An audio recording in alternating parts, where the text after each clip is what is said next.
Jeannie. It's 10 o'clock. It's time for Mariposa's Storytime.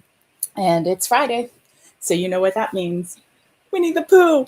And today's chapter, I'll pull my trusty ribbon here. Today's chapter is chapter 8, in which Christopher Robin leads an expedition to the North Pole. One fine day, Pooh had stumped up to the top of the forest to see his friend Christopher Robin. To see if his friend Christopher Robin was interested in bears at all. At breakfast that morning, a simple meal of marmalade, spread lightly over a honeycomb or two. He had suddenly thought of a new song. It began like this. Sing, ho, for the life of a bear. When he had gotten as far as this, he stretched his head and thought to himself, that's a very good start for a song, but what about the second line? He tried singing, ho, 2 or 3 times, but it didn't seem to help. Perhaps it would be better, he thought, if I sang, hi for the life of a bear. So he sang it, but it wasn't. Very well then, he said, I shall sing that first line twice, and perhaps if I sing it very quickly, I shall find myself singing the 3rd and 4th lines before I have time to think of them, and that will be a good song. Now then, sing, ho, for the life of the bear, sing, ho, for the life of the bear. I don't mind much if it rains or snows, 'cause I've got lots of honey on my nice new nose. I don't care much if it snows or thaws, 'cause I've got a lot of honey on my nice clean paws. Sing, ho, for a bear, sing, ho, for Pooh, and I'll have a little something in an hour or 2. He was so pleased with this song that he sang it all the way to the top of the forest. And if I go on singing it much longer, he thought, it will be time for a little something. And then the last line won't be so true. So he turned it into a hum instead. Christopher Robin was sitting outside his door, putting on his big boots. As soon as he saw the big boots, Pooh knew that an adventure was going to happen, and he brushed the honey off his nose with the back of his paw and spruced himself up as well as he could so as to look ready for anything. Good morning, Christopher Robin, he called out. Hello, Pooh Bear. I can't get this boot on. Well, that's bad, said Pooh. Do you think you could very kindly lean against me, 'cause I keep pulling so hard that I fall over backwards? Pooh sat down, dug his feet into the ground, and pushed hard against Christopher Robin's back. And Christopher Robin pushed hard against his, and pulled and pulled and pulled his boot until he got it on. And that's that, said Pooh. What do we do next? We are all going on an expedition, said Christopher Robin as he got up and brushed himself. Thank you, Pooh. Going on an expedition? Said Pooh eagerly. I don't think I've ever been on one of those. Where are we going on this expedition? Expedition, silly old bear. It's got an X in it. Oh, said Pooh. I know, but he didn't really. We are going to discover the North Pole. Oh, said Pooh again. What is the North Pole? He asked. Oh, it's just a thing you discover, said Christopher Robin carelessly, not being quite sure himself. Oh, I see, said Pooh. Are bears very good at discovering it? Of course they are. And Rabbit and Kanga and all of you, it's an expedition. That's what an expedition means. A long line of everybody. You better tell the others to get ready while I see if my gun's all right. And we must bring provisions. You bring what? Things to eat. Oh, said Pooh happily. I thought you said provisions. I'll go and tell them. And he stumped off. The first person he met was Rabbit.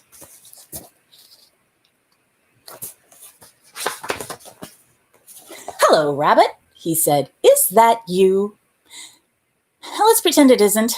said Rabbit, and see what happens. I've got a message for you. I'll give it to him. We're all going on an expedition with Christopher Robin. What is that when we're on it? A sort of a boat, I think, said Pooh. Oh, that sort.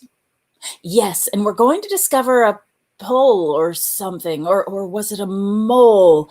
Anyhow, we're going to discover it. We are we? Said Rabbit. Yes, and we've got to bring Poe things to eat, in case we want to eat them. Now, I'm going down to Piglet's. Tell Kanga, will you?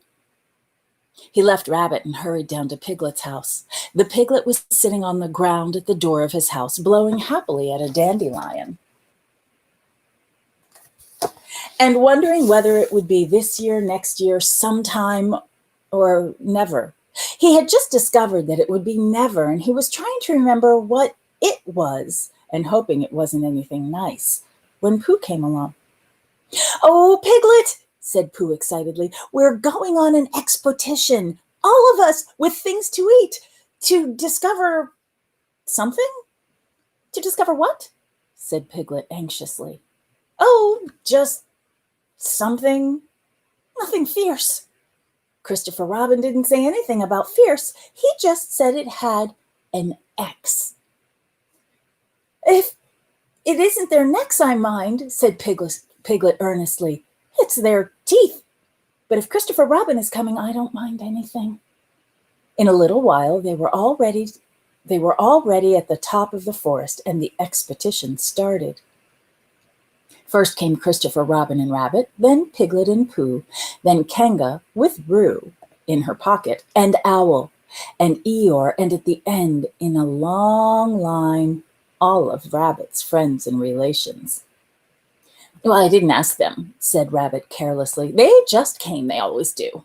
They can march at the end after Eeyore. What I say, said Eeyore, is that it's unsettling. I didn't want to come on this expo, what Pooh said. I only came to oblige, but here I am, and if I am the end of the expo, what we're talking about, then let me be the end.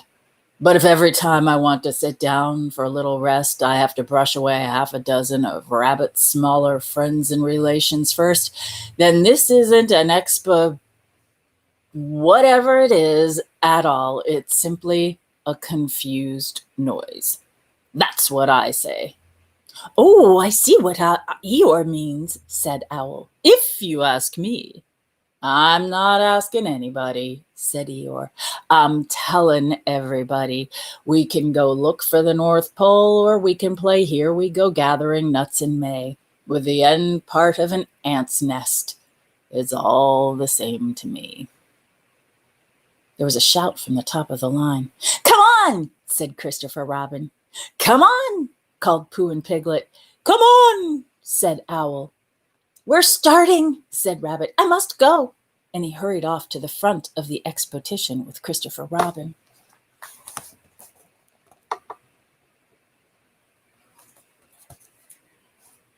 All right, said Eeyore. We're going. Only don't blame me. So off they all went to discover the pole.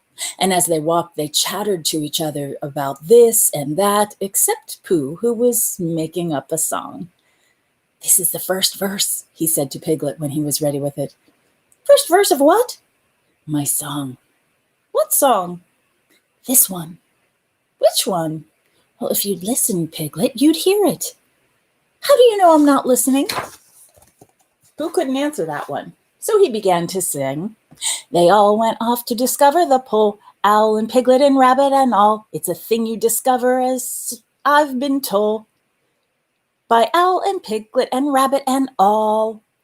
Eeyore and Christopher Robin and Pooh and Rabbit's relations all went too, and where the pole was none of them knew, saying hey for Owl and Rabbit and all.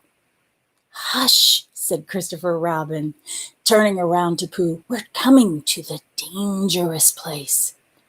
Hush, said Pooh, turning round quickly to Piglet. Hush, said Piglet to Kanga.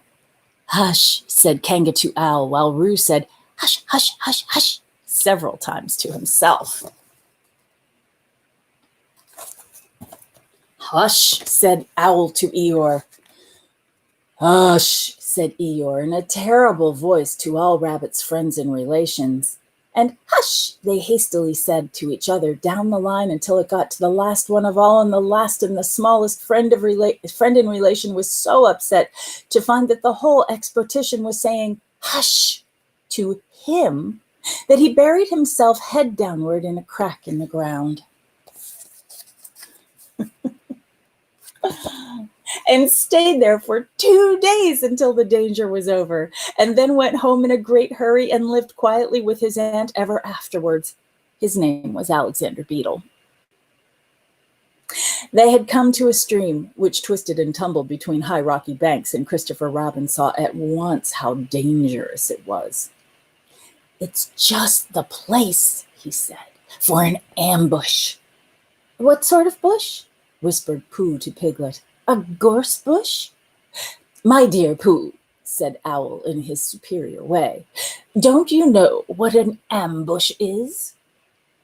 "Owl," said Piglet, looking round at him severely, "Pooh's whisper was a perfectly private whisper, and there's no need to—" "An ambush," said Owl, "is a sort of surprise." "Well, so is a gorse bush sometimes," said Pooh. "An ambush, as I was about to explain to Pooh," said Piglet. Oh, that's Piglet. "An ambush, as I was about to explain to Pooh," said Piglet, "is a sort of a surprise." "If people jump out at you suddenly, that's an ambush," said Owl. "It's an ambush, Pooh, when people jump out at you suddenly," explained Piglet. Pooh, who now knew what an ambush was, said that a gorse bush had sprung at him suddenly one day when he fell off a tree, and he had taken 6 days to get all the prickles out of himself. "We are not talking about gorse bushes," said Owl a little crossly. "I am," said Pooh.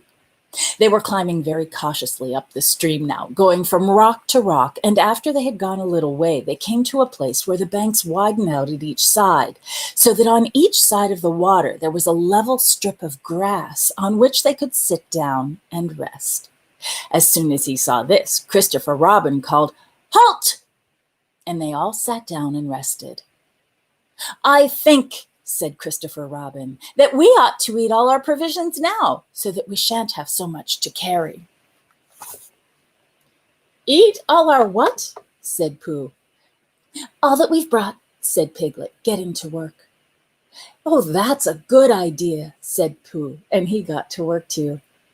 "Have you all got something?" asked Christopher Robin with his mouth full. "All except me," said Eeyore, "as usual." He looked round at them in his melancholy way. "I suppose none of you are sitting on a thistle by any chance?" "Oh, I believe I am," said Pooh. "Ow!" And he got up and looked behind him. "Yes, I was. I thought so." "Thank you, Pooh, if you've quite finished with it." Pooh is sitting on a prickly thistle, but Eeyore likes to eat thistle. He moved to Pooh's place and began to eat. "It don't do them any good, you know, sitting on them," he went on as he looked up munching. "Takes all the life out of them. Remember that another time, all of you.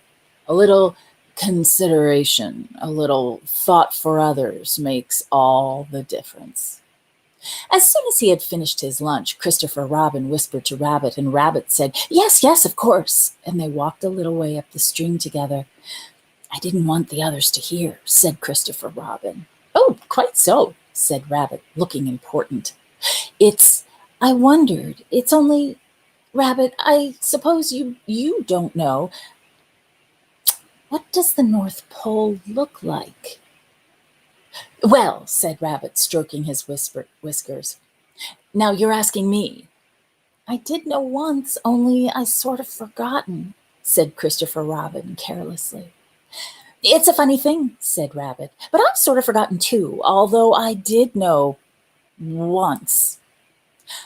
I suppose it's just a pole stuck in the ground? Sure to be a pole, said Rabbit, because of calling it a pole. And if it's a pole, well, then I should think it would be sticking in the ground, shouldn't you? Because there's nowhere else to stick it. Yes, that's what I thought. The only thing, said Rabbit, is where is it sticking? That's what we're looking for, said Christopher Robin. They went back to the others. Piglet was lying on his back, sleeping peacefully. Roo was washing his face and paws in the stream, while Kanga explained to everybody proudly that this was the first time he had ever washed his face himself. And Owl was telling Kanga an interesting anecdote, full of long words like encyclopedia and rhododendron, to which Kanga wasn't listening. I don't hold with all this washing, grumbled Eeyore. This modern behind-the-ears nonsense. What do you think, Pooh? Well, said Pooh, I think... But we shall never know what Pooh thought, for then there came a sudden squeak from Roo, a splash, and a loud cry of alarm from Kanga. It looks like Roo fell in the water. Uh-oh. So much for washing, said Eeyore. Roo's fallen in, cried Rabbit, and he and Christopher Robin came rushing down to the rescue. Look at me swimming, squeaked Roo from the middle of his pool and was hurried down a waterfall into the next pool. Are you all right, Roo dear? Called Kanga anxiously. Yes, said Roo. Look at me swim. And down he went over the next waterfall into another pool. Everybody was doing something to help. Piglet, wide awake suddenly, was jumping up and down and making, oh, I say, noises. Owl was explaining that in case of sudden and temporary immersion in the important thing was to keep the head above water. Kanga was jumping along the bank saying, Are you sure you're all right, Roo dear? To which Roo, from whatever pool he was in at the moment, was answering, Look at me swimming! Eeyore had turned round and hung his tail over the first pool into which Roo fell, and with his back to the accident was grumbling quietly to himself and saying, All this washing, but catch on to my tail, little Roo, and you'll be all right. And Christopher Robin and Rabbit came hurrying past Eeyore and were calling to each other in front of them. All right, Roo, I'm coming, called Christopher Robin. Get something across the stream lower down, some of you fellows, called Rabbit. But Pooh was getting something. 2 pools below Roo, he was standing with a long pole in his paws, and Kanga came up and took the other end of it. And between them, they held it across the lower part of the pool. And Roo, still bubbling proudly, Look at me swimming, drifted up against it and climbed out. Did you see me swimming? Roo squeaked excitedly, while Kanga scolded him and rubbed him down. Pooh, did you see me swimming? That's called swimming, what I was doing, Rabbit. Did you see what I was doing? Swimming. Hello, Piglet. I say, Piglet, what do you think I was doing? Swimming. Christopher Robin, did you see me? But Christopher Robin wasn't listening. He was looking at Pooh. Pooh, he said, where did you find that pole? Pooh looked at the pole in his hand. I just found it, he said. I thought it ought to be useful. I just picked it up. Pooh, said Christopher Robin solemnly. The expedition is over. You have found the North Pole. Oh, said Pooh. Eeyore was sitting with his tail in the water when they all got back to him. Tell Roo to be quick, somebody, he said. My tail's getting cold. I don't want to mention it, but I just mentioned it. I don't want to complain, but there it is. My tail is cold. Here I am, squeaked Roo. Oh, there you are. Did you see me swimming? Eeyore took his tail out of the water and swished it from side to side. As I expected, he said. Lost all feeling. Numbed it. That's what I've done, numbed it. Well, as long as nobody minds, I suppose it's all right. Poor old Eeyore. I'll dry it for you, said Christopher Robin, and he took out his handkerchief and rubbed it up. Thank you, Christopher Robin. You're the only one who seems to understand about tails. They don't think. That's what's the matter with some of these others. They've got no imagination. A tail isn't a tail to them. It's just a little extra back.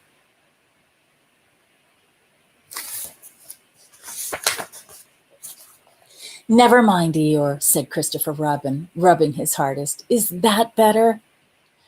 It's feeling more like a tail, perhaps. It belongs again, if you know what I mean. Hello, Eeyore, said Pooh, coming up to them with his pole. Hello, Pooh. Thank you for asking, but I shall be able to use it again in a day or two. Use what? What we were talking about. I wasn't talking about anything, said Pooh, looking puzzled. My mistake again. I thought you were saying how sorry you were about my tail being all numb, and could you do anything to help? No, said Pooh. That wasn't me, he said. He thought for a little and then suggested helpfully, perhaps it was somebody else. Well, thank him for me when you see him. Pooh looked anxiously at Christopher Robin. Pooh's found the North Pole, said Christopher Robin. Isn't it lovely? Pooh looked down modestly. Is that it? Said Eeyore. Yes, said Christopher Robin. Is that what we're looking for? Yes, said Pooh. Oh, said Eeyore. Well, anyhow, it didn't rain, he said. They stuck the pole in the ground, and Christopher Robin tied a message onto it. North Pole, discovered by Pooh. Pooh found it. Then they all went home again, and I think, but I am not quite sure, that Roo had a hot bath and went straight to bed. But Pooh went back to his own house, and feeling very proud of what he had done, had a little something to revive himself.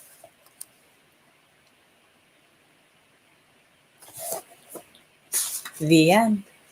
That was chapter 8. And next week we'll put our ribbon back. And next week we'll read chapter 9, in which Piglet is entirely surrounded by water. So Christopher Robin and his friends went on a great big adventure and had a whole lot of fun. And nobody really wanted to admit what they didn't know, but they used their imagination and made a wonderful game of it. So on this day, might be a great day for an imagination game, where you pretend a world that you don't know or make something up beautiful that becomes something real to you. And that's the fun of imagination. So it is Friday, so that means tomorrow is Saturday. Sing along with Miss Kristen at 11 o'clock. Please join us for that. And then all next week we'll have 10 o'clock story times. And as always, if you have any extra dollars, heck, we'll do some great things with them. And Patreon, there's a link on our webpage, which will be zooming by here shortly. You can join and be a member for as little as $5 a month. And it's just a little bit to you, but it's a world of difference to us in bringing you some quality children's programming. We can't